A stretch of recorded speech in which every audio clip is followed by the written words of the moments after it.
Jai Shri Ram, everyone. So, of course, recently we had the anniversary of the Babri Masjid demolition at the Ram Janambhoomi site. And so, like I do on every December 6th, I was reading up on the history of this movement, what happened in 92, what happened in the Ram Rath Yatra, the firings, and also the kind of medieval history of the actual building of the Babri Masjid and how for basically 200 years different groups have been trying to get the temple rebuilt. And then I came upon a kind of ridiculous story, which I'm sure many of you have seen doing the rounds in the last, several hours or maybe day or two or something, which is that Waseem Rizvi, the head of the Shia Waqf board in UP, has done Ghar Wapsi and become a Hindu, quote unquote. He has also adopted a fictitious Hindu name. He's calling himself now Jitendra Narayan Singh Tyagi. So he did this, some kind of a ceremony in front of a murti, and they put tilak on his forehead and all of that. And like I said, he's adopted this Hindu name. Now, I think that people who are on our side ideologically that are really applauding this and think that this is great are really missing the entire point. And this is why I thought it was important to talk about this, because Wasim Rizvi, and I'm going to call him that because that's, his legitimate, genuine name. He is one of these people that wants to kind of push this idea that he would agree with Hindus in the sense that he believes the Muslim polity of India is basically, anti-Hindu and communal and violent and so on. But he kind of buys into this idea that the quote unquote good Muslims, if you want to call them that there are these kind of what Rajiv Malhotra and co would call the Swadeshi Muslim, that there are these, large, or there could be large numbers of Indian Muslims who really put their culture and nationalism ahead of their religious identity and so on and so forth. And we really need to empower these voices and glorify them and stuff like that. And, I think that these people are one, either they're off the mark, which I think for people on our side, they're just off the mark. They don't really understand what Islam is, how it operates, how Muslim societies continue to grow and develop after they have been, implanted in a certain place. Or if they're coming from the other side, they are purposely trying to sow some kind of not disunity among the Hindus, but kind of a level of distraction where Hindus, instead of seeing Muslims as an opponent of theirs, they are kind of tricked into thinking that like average Muslims are their possible ally. They just have to be given this kind of specific explanation of, oh, if I can show you how your history is really that of, oppressed Hindus who converted to Islam under duress, etc., that this is somehow going to make you more nationalistic because, again, they don't understand what Islam is, right?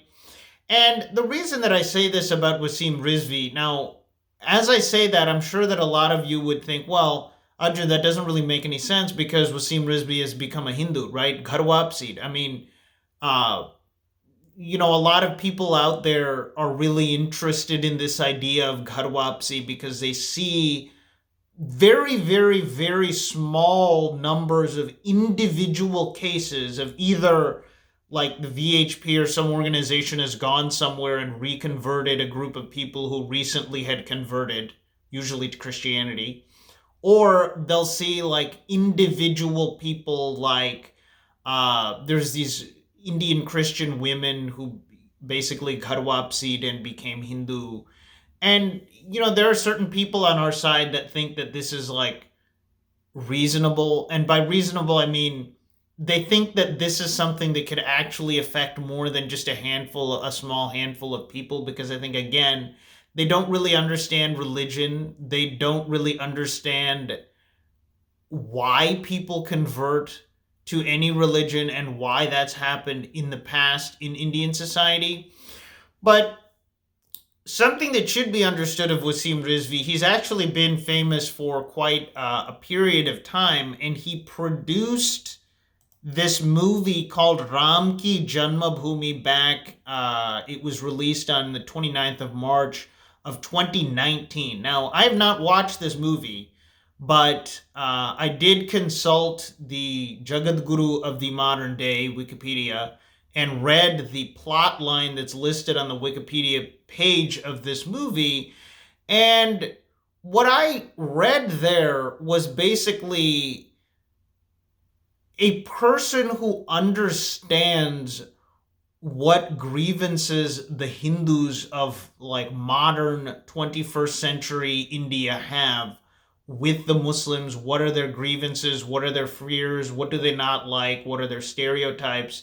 And then kind of created a movie to both show that there is a quote unquote element of negative element of Islamic society that is this way, who are basically the villains of this movie, Ram Ki Janmabhoomi, and that there is also a quote unquote good part of the Islamic society that is basically like Waseem Rizvi, that have this kind of, uh, you know, patriotic, non-communal kind of a view towards Islam. They're peaceful. They don't like the fact that Islam has destroyed temples and converted people by force and so on.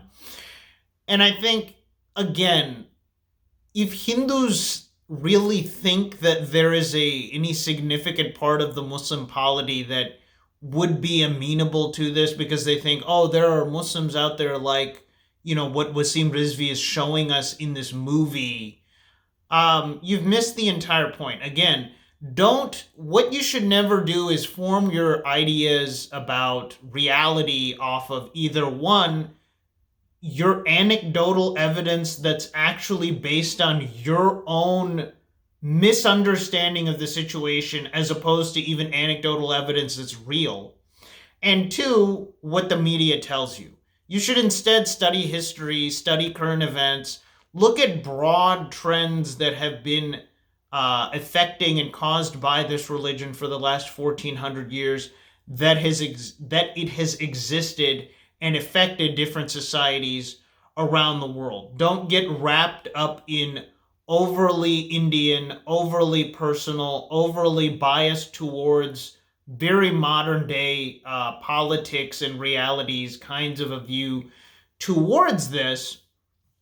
And, I would recommend that if you want to watch this movie, go ahead and watch it. Or, if you don't want to watch it, like me, just read the Wikipedia page. I think you'll really see what I'm talking about, because I think that, there's a lot of stuff in here about, like, say, terrorism and triple talaq and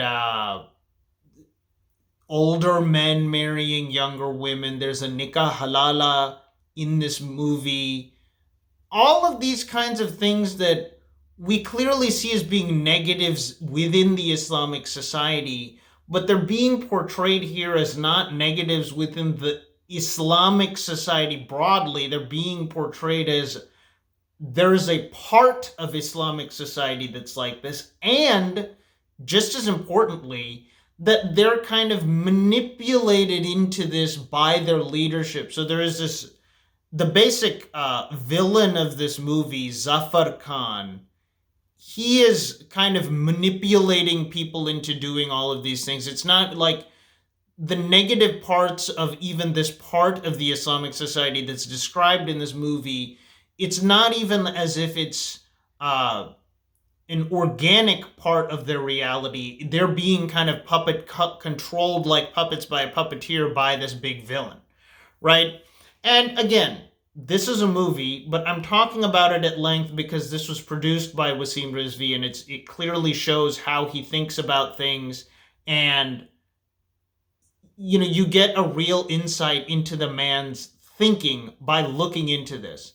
Another thing that's important to note about him, again, which is why I don't think that this whole thing about doing Ghar Wapsi on his part is legitimate, is that he had previously been in the news, maybe like several months or a year ago or so, that he was petitioning to get 26 verses removed from the Quran, which, if you look, there's actually lists published of what these 26 verses specifically were, and they're all things about violence and killing, things about, beheading disbelievers and killing disbelievers and all of the, disbelievers burning and getting their skin replaced and burning the new skin and all of this kind of stuff.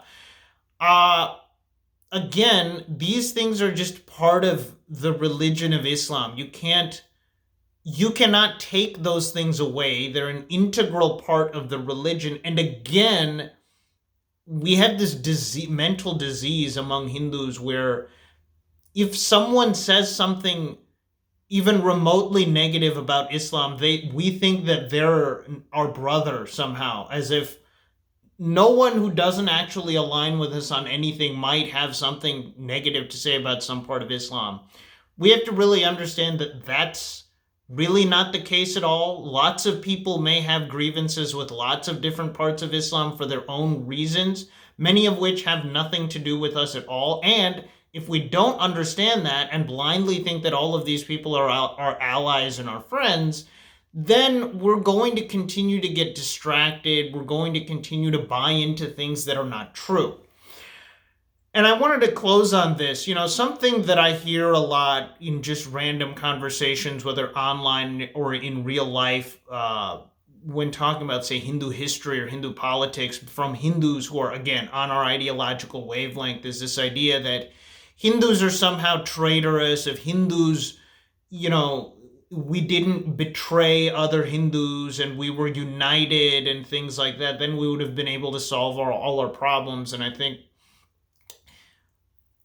to whatever degree that is true, it's exactly this kind of a thing that prevents meaningful Hindu consolidation from happening because, again, you're not understanding who the opponent is. You have to understand who you are, why you are who you are, what makes you who you are. You have to understand who the opponent is. And I'm using the word opponent very purposely instead of enemy, because when people say enemy, then they get into this kind of emotional kind of a thinking of, they want to think about things that happened 500 years ago, and they want to kind of feel this deep sense of compassion for Hindus who were forcibly converted to Islam, when the descendants of the Hindus who were forcibly converted to Islam are the very Muslims who are causing problems to the society now. So let's just get out of emotionalism. Let's get out of knee-jerk reactions. Let's just get out of this idea that anyone who criticizes Islam, especially if the person comes from a Muslim background like Waseem Rizvi or Tariq Fateh or any of these other, similar kinds of people, let's stop just blindly believing that they're our friends without really thinking about it logically and looking into it. So that's all I've got for you guys today. Please like, comment, share, and subscribe. Jai Shri Ram.